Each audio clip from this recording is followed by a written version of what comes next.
Hi, welcome to Rhonda Said. I'm Rhonda. I love saying things and I hope you're having a great day or day of your choice. Welcome back to Beauties and the Beat. And this week's installment is about INXS, the very popular band from Australia featuring Michael Hutchence as the singer. And please like, comment, subscribe, and ring the bell down below to make sure that you get the notifications of more content like this and live streams and such and so forth. But anyway, INXS started in 1977 when Andrew Ferris met Michael Hutchence in high school, and they started hanging out, and Andrew had some brothers that also were musicians, and they started jamming, and then Michael started singing with them, and they started a band. So the band members were Andrew Ferris on the keyboards, Gary Beers, so nice you have to say it twice, on bass. Like literally it's like G-A-R-Y. So whatever. John Ferris on drums, Tim Ferris on guitar, and Kurt Pengelly on guitar and sax, and of course Michael Hutchence as lead singer. We're going to be making a look. I'm going to start the look off with Proof is in the Pudding from Beauty Bakery to get like a base going on.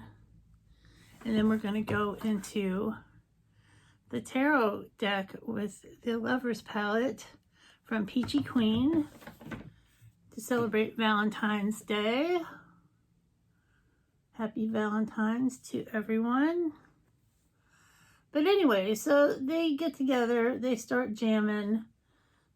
Michael has some lyrics and some poetry, and the other guys, Andrew was like the big composer in the band. But the band was really starting to come together. But they started off being called the Ferris Brothers. And they started playing their first big show was September of 1979. And they were known as the Ferris Brothers. So as they're making their way around the Australian circuit, they start hanging out with lots of bands. And one of the bands was Midnight Oil, which is another very famous Australian band. And they were like, you know, your name is kind of hokey. What about you call yourselves INXS? Kind of like the band XTC, where it's just the letters X, T, and C.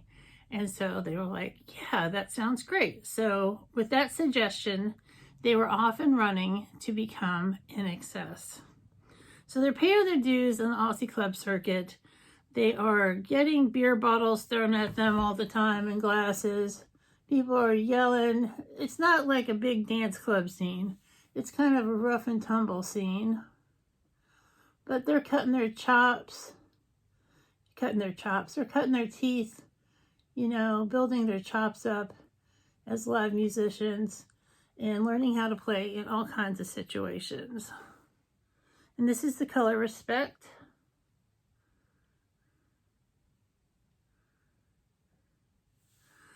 So while they're doing that, they start getting attention from a local Australian label, and they get an album deal. And that resulted in the top 40 Aussie hit, Simple Simon. And you can still find that song on YouTube, and it's very different than what you're used to hearing from INXS, because it is very much kind of a new wavy, punky kind of song. You just really have to hear it to see what it's about. But it's kind of weird. But that's okay. We don't mind the weird here. They toured relentlessly, and so they were doing pretty well, and they had a second album, and that one reached the top 15 in the Australian charts, and the management was deciding at that time, you know, they're garnering enough success that they really need to go international. Now I'm going to go into Harmony. So the band recorded a third album, which is called Shibu Shuba. And that is one of the first albums that I got by INXS with Shibu Shuba. And it had this hit single, The One Thing. It's the one thing you want, my thing. It was very suggestive, but very popular. And so at this time, MTV was starting, and so they really got a lot of exposure on MTV, and it really helped boost their sales and their stature on the international scale. So that's really cool. They started out as, like I said, more new wave, but they started moving to being more of a rock act in the 80s. So later in the 80s. So in 1984, the album The Swing came out, and they had a much bigger hit with the song Original Sin. And that song was a little controversial, and we're going to go into partners here. It's a little controversial because people thought it was, in America, they thought it was about interracial dating. Because the lyrics were like, dream of black girl, white guy, and black girl, and, you know, stuff like that. I'm just glad I'm so detailed on the lyrics, but anyway, it was about more of international relationships than it was interracial relationships. So anyway, that was a pretty big hit on the MTV. And Michael started getting compared to Mick Jagger and other sexy troubadours like Jim Morrison, who were super well known about having a sexy stage presence. And also, like Jim Morrison, he was starting to dabble with the drugs and the alcohol, you know, because it was the 80s and that's what you did. If you were in a band and you were getting successful, you did some drugs. So in 1985, they have the album Listen Like Thieves, and that ends up being an even bigger hit. And they ended up in the top 10 with the song What You Need. Give you what you need, give you what you need, yeah. I wish I could play the music for you, especially for this band, because there's a lot of songs you may not know that you know. So they were really churning out the tours and playing all over the place. And they were really making such a big splash on the scene. I'm going to go back into Respect.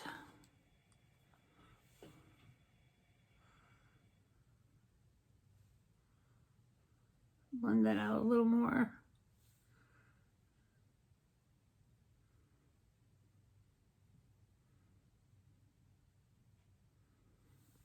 So pretty.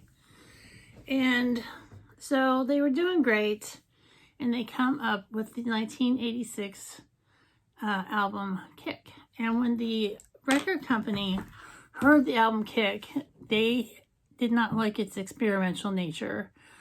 That's right, they wanted to pay the band $1 million to trash it and record a whole new album. And as we all know, the album gave us 4 top 10 singles, including Need You Tonight, I Need You Tonight, 'cause I'm not sleeping. Ooh, there's something about you, girl, that makes me sweat. And also Devil Inside, New Sensation, and Never Tear Us Apart. Dun dun dun dun dun dun dun dun dun dun.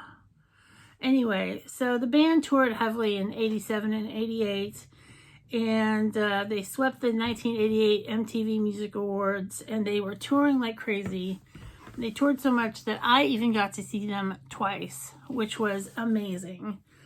I'm going to put some glitter glue on, put some glitter on for the sweet Valentine's look. So I saw them first in Louisville,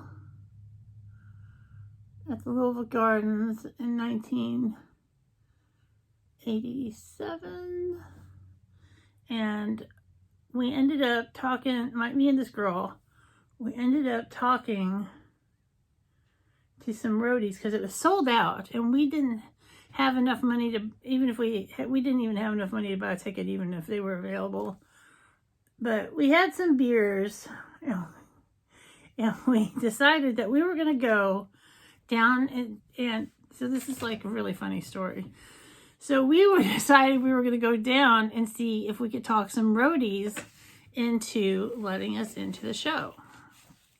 So we're there, and we walk around to the back of the, the big auditorium, and there's a bunch of roadies and security and stuff. And so we're cute. We're, 18, and we ended up talking these roadies into letting us into the show, which was amazing. So we got to walk through the backstage area where INXS was. We didn't get to see INXS like backstage, but we did get to walk through the backstage area into the crowd, and we immediately found our friends and just had the time of our life.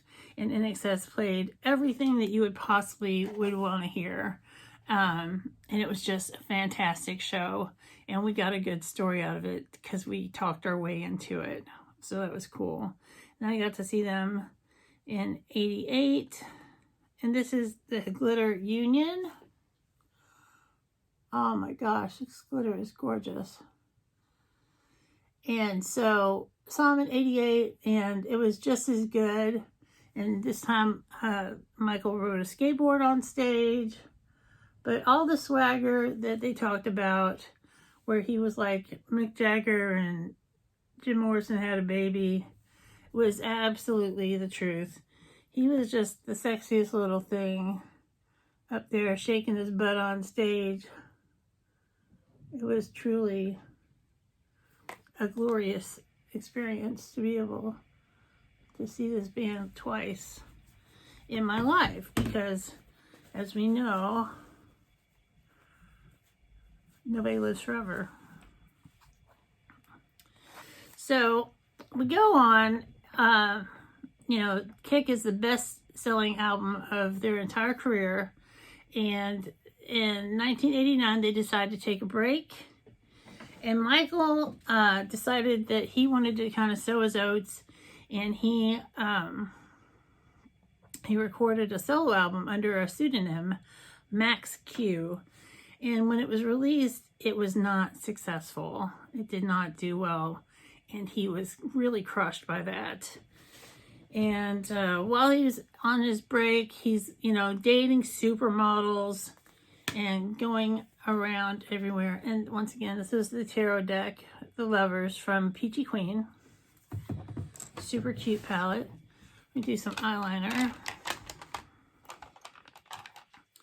So he's out with a model of some sort in Copenhagen, and he's out partying, drinking, and doing drugs, and like you do when you're a rock star, like you do.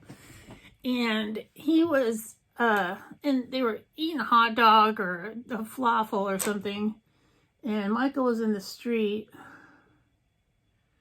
and a cab driver needed to get by, and Michael would not move. Michael was being belligerent and drunk. And the cab driver got out of his cab. They had an altercation. And the cab driver shoved Michael down, and he hit his head on the curb. And he ended up getting a brain injury. He waited weeks and weeks to find out what was going on with his brain, and in the meantime he lost his sense of taste and sense of smell, which is a terrible blow when you're already down because your little secret solo album didn't do well. And this was the Lurella liquid eyeliner. It's super good. So he's already down, and he was not really excited about it, but he got back together with the band, and they recorded the album X, which had the hit single, Suicide Blonde. You wanna make a suicide blonde, which was a fun song, but it didn't chart anywhere as well as they did in the past. And this is the Marc Jacobs mascara. But they're still touring. They are still doing the thing. But Michael is increasingly becoming disenchanted with the band. So they kept touring heavily, and in 1991, they put together a live album called Live Baby Live, and it is really one of the best live albums I've ever heard. And I did buy that album back in the day.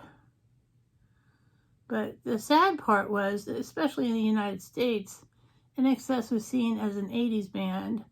And as we all know, the 80s have certain connotations as far as, you know, kind of the kind of music that it was. People kind of think it's like dated and cheesy. And the 90s, you got the grunge starting up. And INXS really wasn't finding a place in the world anymore. In 92, they did a Welcome to Wherever You Are album, and that didn't really do well. 93, they did Full Moon Dirty Heart, and that did not even chart in the top 50 in the United States. And so the band took a break again, and Michael started modeling, and he started acting, and he actually booked a gig with Quentin Tarantino for a movie. And he was really putting a lot of effort into acting, and he was really looking at this as a second career. And he was a ladies' man, as I guess you could imagine, you know, being like in the largest band at one point in the world and being so hot and sexy. And he was on a morning talk show with a TV host in the UK called Paula Yates, and she was the wife of Bob Geldof. And they did this segment. They were laying in a bed and they interlocked their legs. And rumor has it, legend has it, that within a half hour they started an affair. And that affair turned into a real relationship. And she left Bob Geldof for Michael. And they had a baby. And her name was Tiger Lily. It still is Tiger Lily. And she was born July 22nd of 96. And 1997 saw a sort of a comeback for INXS with the album Elegantly Wasted. And they started touring a little bit again. And while they were on a break, Michael was still living on the edge of the whole rock and roll lifestyle. And there was a lot of custody issues because Paula Yates had 3 children by Bob Geldof, and she just had the one with Michael. And so it was very stressful, and it was really straining their relationship to go through the custody war. And so let's do a lip. Let's do something dark. This is Maybelline Superstay Matte Ink in 120, which is Artist. So, Paula was in the UK, Michael was in Australia, and it's getting close to the holiday time. And he was on November 22nd. Michael had a couple of friends over at the Ritz-Carlton, and they had some drinks, and he was waiting up all night for a phone call about the custody battle. And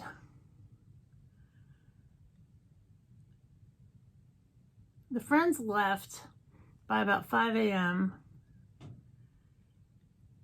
And after that, he got the news that the custody battle was going to be postponed. And what happened next is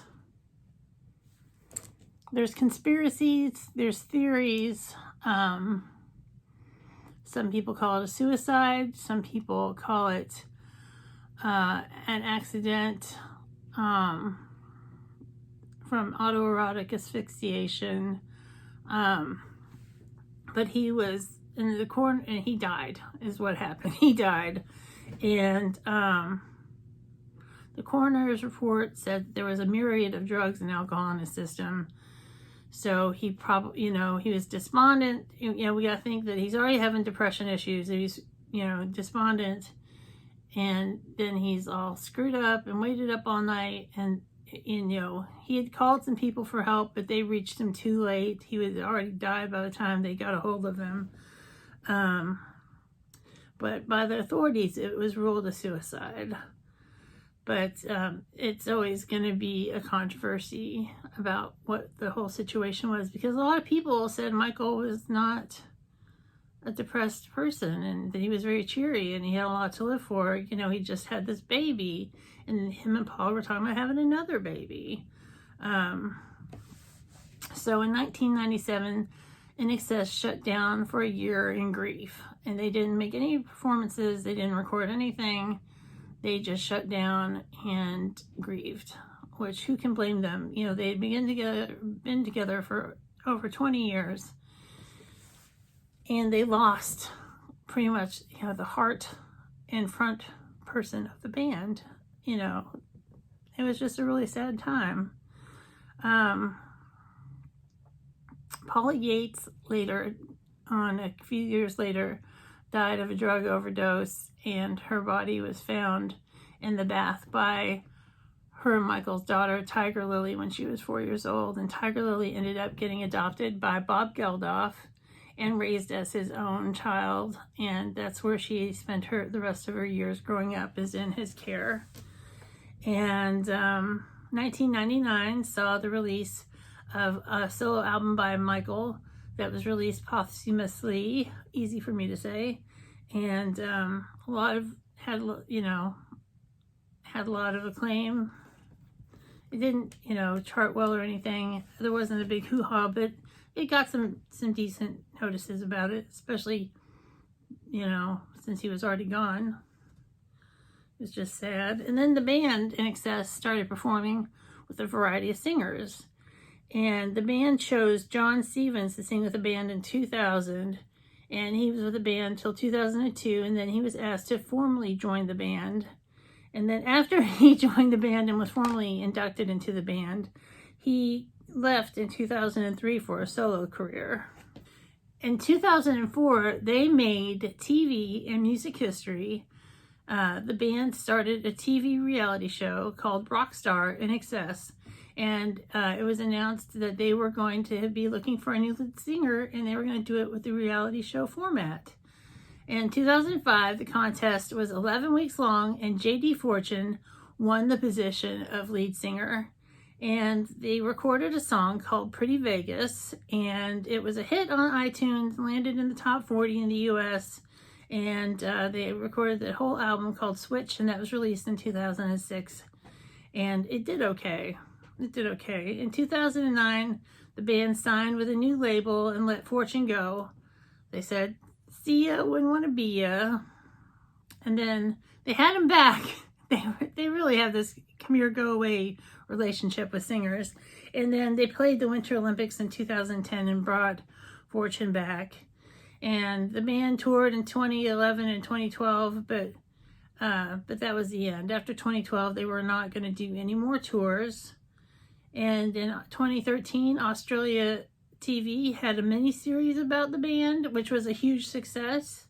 And in 2014, the band had a tell-all book about their career. And in 2019, there was a documentary called Mystify that was released about Michael. And that is all the information that I have currently about INXS. Their band made a mark and legacy that is hard to beat musically in the world. Nobody sounded like them. Nobody moved like Michael. They were a fantastic band for their time. And I think that, they'll live on in rock and roll history. And I want to thank you guys so much for being with me here today. I hope you have a great day or day of your choice, and we'll see you real soon.